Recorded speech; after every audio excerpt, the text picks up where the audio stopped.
말씀 봉독해 드리겠습니다. 누가복음 24장 13절에서부터 35절까지 말씀입니다. 그날에 그들 중 둘이 예루살렘에서 25리 되는 엠마 하는 마을로 가면서 이 모든 된 일을 서로 이야기하더라.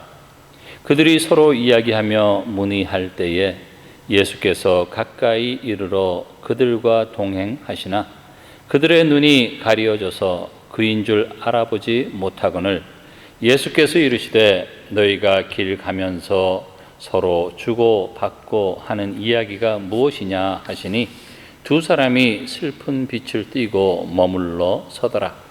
그 한 사람인 글로바라 하는 자가 대답하여 이르되 당신이 예루살렘에 체류하면서도 요즘 거기서 된 일을 혼자만 알지 못하느냐? 이르시되 무슨 일이냐?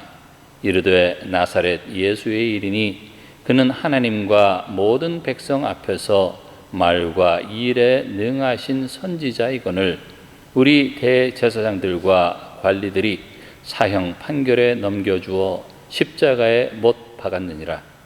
우리는 이 사람이 이스라엘을 속량할 자라고 바랐노라. 이뿐 아니라 이 일이 일어난 지가 사흘째요. 또한 우리 중에 어떤 여자들이 우리로 놀라게 하였으니 이는 그들이 새벽에 무덤에 갔다가 그의 시체는 보지 못하고 와서 그가 살아나셨다 하는 천사들의 나타남을 보았다 함이라. 또 우리와 함께한 자 중에 두어 사람이 무덤에 가 과연 여자들이 말한 바와 같음을 보았으나 예수는 보지 못하였느니라 하거늘 이르시되 미련하고 선지자들이 말한 모든 것을 마음에 더디 믿는 자들이여 그리스도가 이런 고난을 받고 자기의 영광에 들어가야 할 것이 아니냐 하시고 이에 모세와 모든 선지자의 글로 시작하여 모든 성경에 쓴 바 자기에 관한 것을 자세히 설명하시니라. 그들이 가는 마을에 가까이 가매 예수는 더 가려 하는 것 같이 하시니 그들이 강권하여 이르되 우리와 함께 유하사이다. 때가 저물어가고 날이 이미 기울었나이다 하니 이에 그들과 함께 유하러 들어가시니라. 그들과 함께 음식 잡수실 때에 떡을 가지사 축사하시고 떼어 그들에게 주시니 그들의 눈이 밝아져 그인 줄 알아보더니 예수는 그들에게 보이지 아니하시는지라. 그들이 서로 말하되 길에서 우리에게 말씀하시고 우리에게 성경을 풀어주실 때에 우리 속에서 마음이 뜨겁지 아니하더냐 하고 곧 그때로 일어나 예루살렘에 돌아가 보니 11 제자 및 그들과 함께한 자들이 모여 있어 말하기를 주께서 과연 살아나시고 시몬에게 보이셨다 하는지라. 두 사람도 길에서 된 일과 예수께서 떡을 떼심으로 자기들에게 알려주신 것을 말하더라. 아멘. 하나님 아버지, 이 부족한 종이 귀한 단에서 우리 주님의 말씀을 예언합니다. 오직 말씀만 전달하는 나팔 되게 하시고 말씀이 주님께서 택하신 성도들의 마음 떨어질 때 주님께서 친히 역사하시고 성령님께서 모든 악한 공격들 다 막아주셔서 그 마음밭에 떨어진 하나님의 말씀이 많은 열매 맺도록 역사해 주옵소서. 예수님의 이름으로 기도하옵나이다. 아멘. 한 소년이 불장난을 하다가 그만 집을 태우고 말았습니다. 소년은 아버지의 꾸중이 무서워서 집을 나갔어요. 그리고 여러 해 동안 죄책감과 두려움 속에서 객지를 떠돌다가 그만 죄악의 소굴에 빠지고 말았습니다. 몸은 망가지고 양심은 괴롭기만 했어요. 결국 자살하기로 결심했습니다. 마지막으로 부모님 얼굴만 한번 보고 죽자고 생각하고 밤중에 집으로 가서 문 앞에 섰어요. 그런데 이게 웬일입니까? 대문은 활짝 열려 있었고 자기 방은 불이 환하게 켜져 있었습니다. 그리고 자기가 자던 침대에는 이불과 베개가 가지런히 놓여 있었어요. 왈칵 쏟아지는 눈물을 닦고 있는데 인기척에 부모님이 달려 나오셨습니다. 그리고 하시는 말씀이 내가 떠난 후 우리는 한 번도 대문을 닫은 적이 없단다. 언제든지 내가 돌아오기를 기다리고 있었어. 내가 집을 나간 후에 하룻밤도 내 방에 불을 끈 적이 없었지.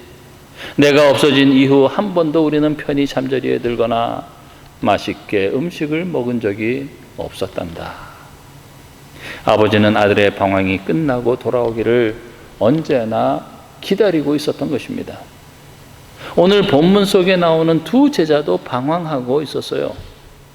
두 제자는 예수님의 부활을 믿지 못하고 슬픈 가운데 예루살렘을 떠나서 엠마오 마을로 내려가는,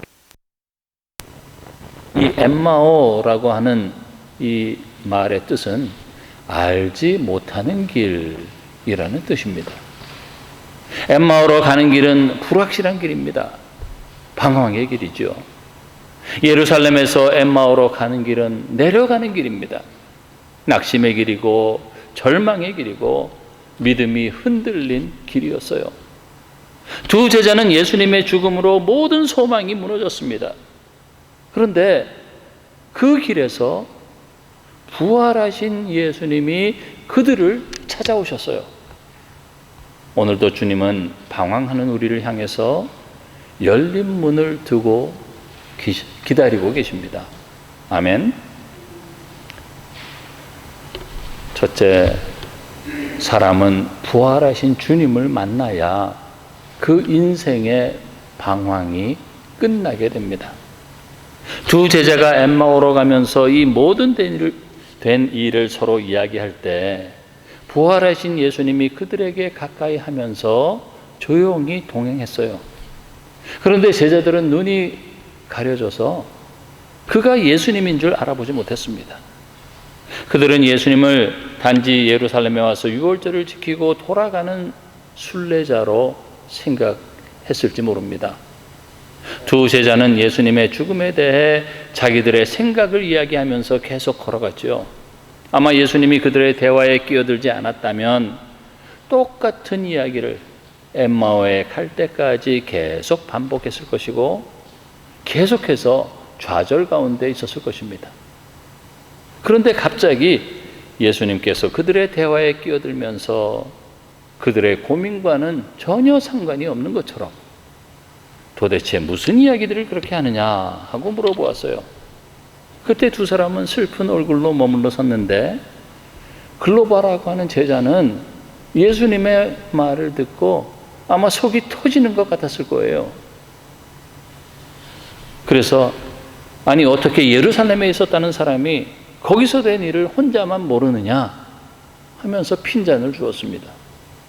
예수님은 시치미를 떼시면서 글쎄 잘 모르겠는데 무슨 일이냐고 말해보라고 했어요. 그들은 지난 3일 동안 있었던 일들을 소상하게 말해 주었습니다. 이스라엘을 속량할 자라고 생각했던 나사렛 예수가 공회에서 사형 판결을 받고 십자가에 달려 죽은 것, 그리고 사흘째 되는 주일 새벽에 어떤 여자들이 그가 살아나셨다는 천사들을 보았다는 것. 하지만 두 제자들이 무덤에 갔는데 예수를 보지 못했다고 하는 것이었어요. 예수님이 절망에 사로잡혀 있는 두 제자에게 처음으로 요구하신 것은 너희들이 고민하고 있는 혼란스러운 것을 너희들끼리만 계속 말하지 말고 전혀 보는 낯선 사람이지만 제3자에게 한번 말해보라고 하는 것입니다. 대부분의 사람들은 자기 문제를 남에게 말하지 않고 혼자 속에 담아놓고 고민하죠. 그런데 예수님은 한번 말해보라고 하는 거예요. 그러면 의외로 쉽게 정리가 되고 또 해결이 될 수가 있다는 것입니다. 말하다가 스스로 깨닫는 경우도 있고 고민을 듣는 사람이 도움을 줄 수도 있습니다. 예수님은 그들의 문제가 무엇인지 아시고 즉시 해결해 주셨어요. 그들의 문제는 성경에 대한 믿음이었습니다. 그래서 예수님은 그들에게 이렇게 책망하시지 않았습니까? 미련하고 선지자들이 말한 것을 마음에 더디 믿는 자들이여. 무슨 뜻입니까?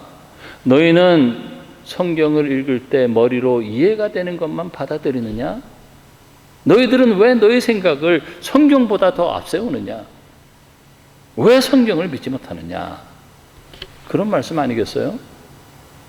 예수님은 계속해서 그리스도가 이런 고난을 받고 자기의 영광에 들어가야 할 것이 아니냐라고 말씀하시면서 모세와 모든 선지자의 글로 시작해서 모든 성경에 쓴 바 자기에 관한 것을 자세히 설명해 주셨습니다.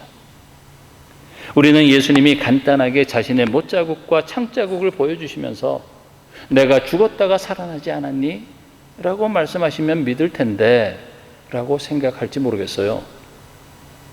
그러나 부활하신 주님이 하신 첫 사역은 놀랍게도 기적도 위로도 표적도 아닌 성경 강해였습니다.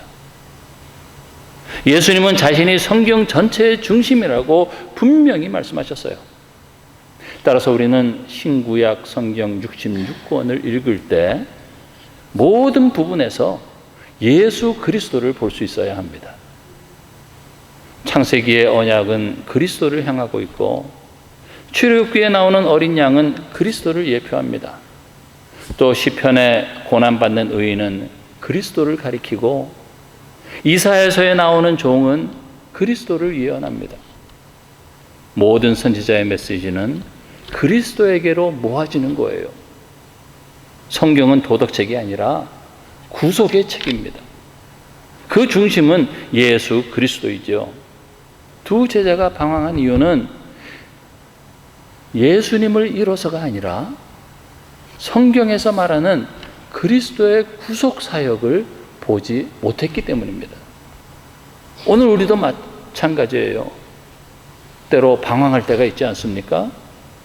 교회를 오래 다녀도 직분이 있어도 봉사를 해도 그리스도를 만나지 못하면 방황은 끝나지 않습니다. 하버드 의대의 정신과 교수 로버트 콜리스라고 하는 분이 있는데 그분이 사회에서 불리하게 태어난 사람들이 열악한 환경을 극복하고 성공하게 된 공통적인 그 내용은 내적인 강한 힘이라고 하는 것을 발견했어요. 그리고 인터뷰와 조사를 통해서 그 내적인 강한 힘의 원천이 어디서 오는지 알게 됐는데 내적인 강한 힘은 예수님 때문이었다고 하는 것입니다. 그들은 한결같이 예수님을 만난 것이 내 인생을 바꾸었습니다 라고 말했어요. 그렇습니다. 인간의 의지가 아니라 예수 그리스도가 그들을 변화시킨 것입니다. 실망과 낙심, 불안과 공포, 또 근심과 걱정 가운데 계십니까? 부활하신 예수님을 만나야 합니다. 기독교는 절망으로 마치는 종교가 아니에요. 예수 그리스도 안에 희망이 있습니다. 기독교는 죽음으로 끝나는 종교가 아닙니다. 예수 그리스도 안에 부활이 있죠. 부활이 있죠. 여러분, 신앙의 활력이 떨어졌습니까? 부활하신 예수님을 다시 만나시기 바랍니다. 예수님은 길이십니다. 예수님을 만나면 보이지 않던 길이 보이게 되어져 있어요. 예수님은 생명이십니다. 예수님을 만나면 몸이 건조하던 삶이 풍요로운 삶이 됩니다. 죽을 만나는 인생이 살 만나는 인생으로 바뀌는 거예요. 예수님은 희망이십니다.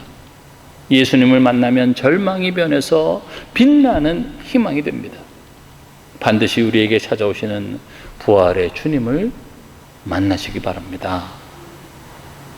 그리고 두 번째, 우리는 말씀을 통해서 마음이 뜨거워져야 합니다. 신앙생활에 문제가 생기고 회의가 생기고 열심히 식어갈 때 어떻게 그 문제들을 해결하십니까? 그냥 참고 넘깁니까? 아니면 누구하고 상의를 합니까? 가장 좋은 해결책은 언제나 하나님 말씀으로 돌아가는 거예요. 성경 말씀을 읽을 때 우리의 마음이 뜨거워집니다. 여러분, 지혜가 필요하십니까? 잠언을 읽으시고 기도를 더 하고 싶고 그 안타까운 마음의 속사정을 어떻게 해결할 수 없어서 몸부림칠 때가 있습니까? 읽으시기 바랍니다. 그러면 마음에 불이 붙어요. 불신이 믿음으로 바뀌게 되는 것입니다. 두 제자는 예수님을 알아보지 못했어요. 그러나 말씀을 들을 때 그들의 마음이 뜨거워지면서 침체가 다 사라졌습니다. 나중에 두 제자는 32절 보세요. 길에서 우리에게 말씀하시고 우리에게 성경을 풀어주실 때에 우리 속에서 마음이 뜨겁지 아니하더냐. 이 뜨거움은 단순한 감정이 아니라 성령의 조명이었어요. 성령께서 눈을 열어서 성경 속에서 그리스도를 보게 하시고 마음을 변화시키시고 믿음을 일으키신 것입니다. 요한 웨슬리에게도 이런 고백의 순간이 있었어요. 1738년 5월 24일 저녁, 그는 내키지 않는 마음으로 올더스 게이트에 있는 어느 교회에 들어갔습니다. 거기서 웨슬리는 어떤 사람이 일어나서 루터가 쓴 로마서 서문을 읽는 것을 듣다가 마음이 뜨거워지는 것을 경험했어요. 그 순간 그는 그리스도의 의가 자신의 의가 되는 복음의 능력을 깨달았습니다. 그리고 구원의 확신을 얻었어요. 그 후에 그의 삶은 완전히 바뀌었습니다. 그의 가슴에는 사람의 영혼을 구원하고자 하는 뜨거운 열정으로 충만해졌습니다. 그래서 그는 전 세계는 나의 교구다 라고 외치면서 전 세계를 향해 복음을 전파하는 일에 헌신했어요. 저도 하나님의 부르심을 받고 웨스트민스터 신학교에 입학해서 영어로 신학 강의를 듣는데 쉽지 않았어요. 공학을 전공하다가 신학교에 갔으니까 인문학과 철학의 배경이 없어서 무척 어려웠습니다. 그러나 무사히 신학을 마칠 수 있었던 것은 강의 시간마다 교수님들이 성경을 풀어서 가르쳐 주시는데 그 말씀을 깨달을 때마다 마음이 뜨거워졌어요. 그 뜨거움이 공부를 계속할 수 있도록 붙들어 주었습니다. 요즘도 마찬가지예요. 하나님의 말씀을 읽고 묵상하고 설교 준비를 할 때면 마음이 뜨거워집니다. 성령께서 말씀을 통해서 눈을 열어서 그리스도를 보게 하시기 때문이에요. 사랑하는 성도 여러분, 부활의 주님은 오늘도 우리와 함께 하시고 우리에게 말씀하시고 계십니다. 주님의 말씀으로 뜨거워지시기 바랍니다. 말씀으로 뜨거워지지 않을 때는요, 매사가 억지가 되고 억지로 하는 일은 피곤할 수밖에 없어요. 그러나 마음이 뜨거워져서 기도하면 지치지 않습니다. 마음이 뜨거워져서 봉사하면 몸은 힘들어도 오히려 기쁘지요. 마음이 뜨거워져서 성경을 보면 시간 가는 줄 모릅니다. 마음이 뜨거워져서 교회에 오면 기뻐서 날아갈 것 같아요. 마음이 뜨거워져서 전도를 하면 욕을 먹어도 기쁜 것입니다. 마음이 뜨거워진 제자들이 전하는 복음을 막을 자가 아무도 없었어요. 유대인들의 박해가 그들의 전도를 중단시키지 못했고 로마의 칼도 그들이 외치는 부활의 행진을 결코 막을 수 없었습니다. 부활의 능력으로 마음이 뜨거워짐으로 주님께서 주시는 새로운 소망을 가지고 남은 생애를 힘차고 기쁘게 살아가시는 복을 받으시기 바랍니다. 그리고 세 번째, 예루살렘으로 돌아가야 합니다. 마음이 뜨거워진 두 제자는 날이 기운 밤중임에도 불구하고 해가 지는 엠마오에서 희망이 기다리는 동쪽 예루살렘을 향해서 되돌아 올라갔어요. 예루살렘으로 돌아간 것은 잃어버린 신앙의 원위치로 돌아갔다고 하는 것입니다. 하나님 앞에서 허물된 행동을 회개했다고 하는 거예요. 예수님께로 돌아가는 인생이 되어야 합니다. 하나님께서 지으셨기 때문에 하나님께 돌아오는 인생이 되어야 되는 거예요. 하나님께서 부르실 때 돌아와야 합니다. 오늘 우리에게는 되돌아갈 예루살렘이 있어요. 때로 절망과 어둠과 낙심이 있어도 우리가 떠나서 안 되는 곳은 영적인 예루살렘이라고 하는 것입니다. 물질과 번영으로 출세해도, 인생의 행복한 길을 달리는 그때에도 예루살렘만은 결코 떠나서는 안 되는 것입니다. 어두운 엠마오의 인생길에서 머뭇거리지 마시고 찬란한 생명의 빛 되신 그리스도가 계시는 예루살렘으로 돌아오시기 바랍니다. 예루살렘은 하나님이 약속을 이루시는 자리이고 성령이 임하시는 자리입니다. 교회가 세워지는 자리고 복음이 흘러가는 자리예요. 언약 공동체의 중심이기 때문입니다. 그래서 그리스도를 만난 사람은 잠시 방황할 수 있어요. 그러나 반드시 교회로 돌아오게 되어져 있습니다. 실제로 있었던 일이에요. 돌을 캐는 채석장에서 인부들이 다이너마이트의 폭파 준비를 다 마치고 도화선에 불을 붙였습니다. 모든 인부들이 대피하고 폭파될 현장을 지켜보고 있는데 뜻하지 않은 일이 일어났습니다. 바로 그 현장에 3살짜리 아기가 걷고 있는 것을 발견한 것이죠. 곧 다이너마이트가 터질 텐데 정말 큰일입니다. 인부들은 그 아이를 향해서 크게 소리를 지르면서 손짓을 했지만 그 아이는 오히려 더 재밌다고 웃기만 합니다. 이때 아기 엄마가 달려왔어요.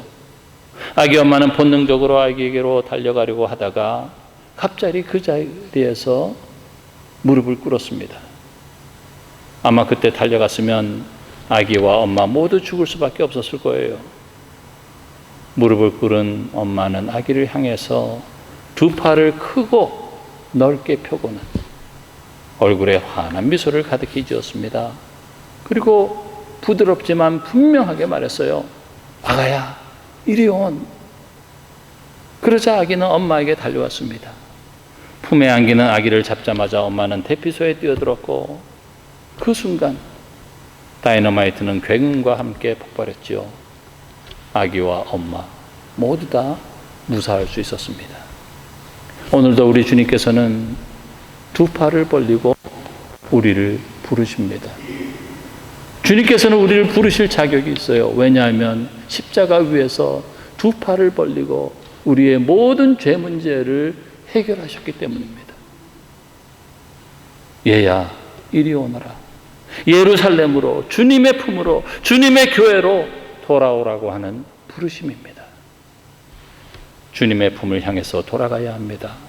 영적 예루살렘으로 가야 합니다. 그곳에 위로와 영원한 생명이 있어요.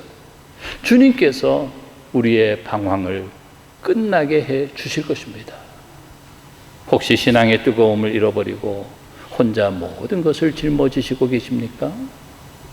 엠마오로 내려가는 길은 방황의 길이요, 낙심의 길이요, 믿음이 흔들린 길입니다. 그러나 부활하신 예수님은 그 길에서 우리를 찾아오세요. 이것이 바로 은혜입니다. 내려가는 것은 주님의 뜻이 아닙니다. 올라가야 합니다. 엠마오로 향하던 삶이 예루살렘으로 향해야 하는 거예요. 예루살렘은 내가 주님을 만나 은혜 받은 자리고, 내가 충성해야 할 자리고, 내가 사명을 받던 그 자리입니다. 주님께서 기뻐하시는 곳으로 가야 합니다.